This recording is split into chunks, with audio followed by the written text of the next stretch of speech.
আসসালামু আলাইকুম। কেমন আছেন সবাই? আশা করছি সবাই ভালো আছেন। আজকে সম্প্রতিকালে বেশ আলোচিত সরকারি কর্মচারীদের জন্য মহার্ঘ ভাতা নিয়ে একটু আলোচনা করার চেষ্টা করব।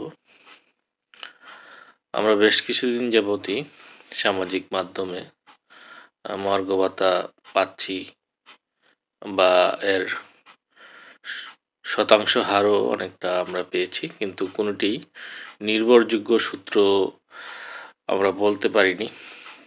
কিন্তু সম্প্রতিকালে দেশ রূপান্তর পত্রিকা একটি সংবাদ প্রকাশ করেছে 10ই জানুয়ারি। এই সংবাদটিতে আমরা দেখতে পাচ্ছি যে মহার্ঘ ভাতা 3টি স্ল্যাবে দেওয়া হবে। যেহেতু এটি একটি জাতীয় গণমাধ্যম, আমরা এই সংবাদটিকে ভিত্তি করে একটু কথা বলবো। 3টি স্ল্যাবে এখানে এই মহার্ঘ ভাতা দেওয়ার কথা পত্রিকাটি বলেছে। সর্বোচ্চ হচ্ছে 25%, আর টাকার হিসাবে সর্বোচ্চ 7,800 টাকা আর সর্বনিম্ন হবে 4,000 টাকা। এখানে 3টি স্ল্যাবের কথা বলা হয়েছে। সেটি হচ্ছে যে প্রথম থেকে 3য় গ্রেড পর্যন্ত 10% হারে, আর চতুর্থ থেকে 10ম গ্রেড পর্যন্ত 20% হারে, আর 11তম গ্রেড থেকে 20তম গ্রেড পর্যন্ত 25% হারে। তার আগে আমরা জানি যে 5% হারে প্রণোদনা দেওয়া হয়েছিল। এই শতাংশ হারে যদি বর্তমানে যেটি আমরা পত্রিকার মাধ্যমে পেয়েছি, এটি যদি কার্যকর হয় তাহলে আগের যেই প্রণোদনা 5% হারে দেওয়া হয়েছিল সেটি আর বহাল থাকবে না। অবশ্য সেক্ষেত্রে 5%-এও অনেকের সর্বনিম্ন 1,000 টাকা না হয়। এটি সর্বনিম্ন স্ল্যাব ছিল 1,000 টাকা। তো এখানে আমরা যে জিনিসটি বিশেষভাবে দেখলাম যে সংবাদটিতে, সেটি হচ্ছে যে এবার পেনশনভোগীরাও এই মহার্ঘ ভাতা প্রাপ্ত হবে এবং ইনক্রিমেন্টের সাথে এই মহার্ঘ ভাতাটি যুক্ত হবে। যেটি আমরা সম্প্রতি জনপ্রশাসন মন্ত্রণালয়ের সিনিয়র সচিব জনাব মোখলেসুর রহমান স্যারের কথাতে আমরা জানতে পারলাম যে এটি চলতি অর্থবছরেই দেয়া হবে। এখানে একটি বিষয় আছে, সেটি আমি এখানে উল্লেখ করতে চাই।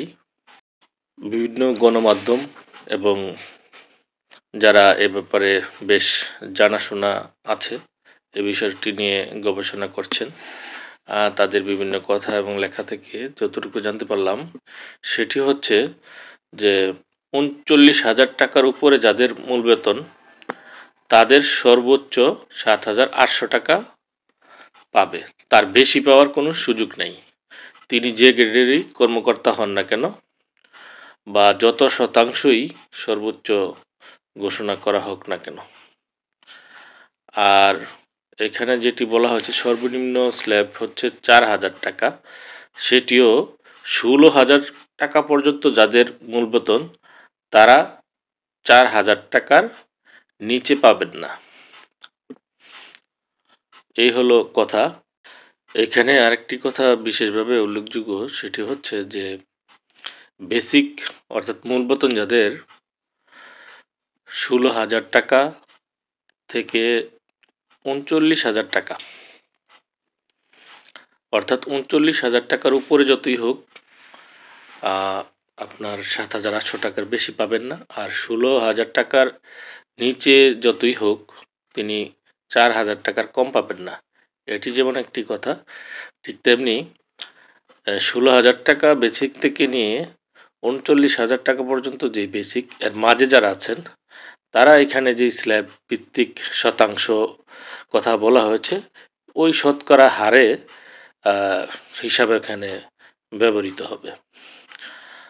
আরেকটি বিষয়, আগে যখন বিশেষ প্রণোদনা দেওয়া হয়েছিল তখন আপনার সর্বোচ্চ ছিল ৩,৯০০ টাকা, আর এখন সেটা সর্বোচ্চ হচ্ছে ৭,৮০০ টাকা। তো আমরা যদি একটা হিসাব করি, সেটি হচ্ছে যে আমরা ৭,৮০০ টাকা থেকে যদি আগের এই প্রণোদনার যেই দেওয়া হয়েছিল এটি যদি আমরা বাদ দেই, তাহলে কিন্তু এখানে ৩,৯০০ টাকা মূল বেতনে যুক্ত হবে। আর সর্বনিম্ন আগে যেটা ছিল সেটা ছিল ১,০০০ টাকা। তো সেক্ষেত্রেও একই জিনিস, সেটা হচ্ছে যে ২০,০০০ টাকা যাদের মূল বেতন ছিল তারা পর্যন্ত কিন্তু এই ১,০০০ টাকা বিশেষ প্রণোদনা পেত। আর এখন যদি আমরা হিসাব করি, সেটা হচ্ছে এখন যাদের মূল বেতন হবে বা এখন যাদের মূল বেতন ১৬,০০০ টাকা পর্যন্ত, সেক্ষেত্রে ৪,০০০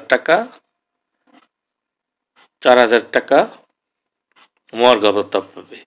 আর আগে যেহেতু ১,০০০ টাকা প্রণোদনা ভাতা ছিল, সেক্ষেত্রে এখান থেকে ১,০০০ টাকা বাদ হয়ে ৩,০০০ টাকা কিন্তু তার মূল বেতনে যুক্ত হবে আরও।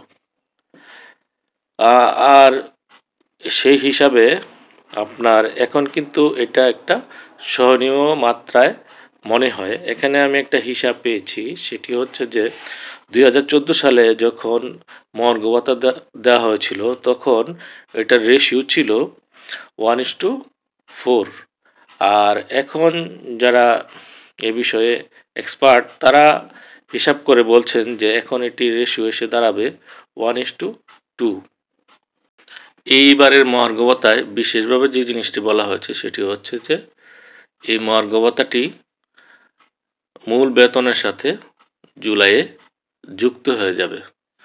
তো এখানে যদি যুক্ত হয়ে যায়, সেক্ষেত্রে যেটা হবে সেটি হচ্ছে মূল বেতনের সাথে 5% ইনক্রিমেন্ট যুক্ত হবে। তার সাথে আবার যেই আপনার মহার্ঘ ভাতাটা ৪,০০০ সর্বনিম্ন অথবা ৩৯-তে মহার্ঘ ভাতাটি যুক্ত হবে, আমরা আগেই জেনেছি। সেজন্য তাহলে মূল বেতনের সাথে জুলাই মাসে 5% ইনক্রিমেন্ট যুক্ত হয়ে তার সাথে আবার মহার্ঘ ভাতাটা যুক্ত হবে। তখন তার উপরে আবার বাড়ি ভাড়াটা হিসাব করা হবে। তো এতটুকুই ছিল আমার কাছে আপডেট। তো সামনে যদি আরও কোনো আপডেট পাই তাহলে সেটি আপনাদের সামনে নিয়ে হাজির হওয়ার চেষ্টা করব। কেমন লাগলো অথবা আমার বক্তব্যের সাথে যদি আপনাদের কারো দ্বিমত থাকে সেটিও লিখতে পারেন। চেষ্টা করেছি। সাথে থাকার জন্য ধন্যবাদ।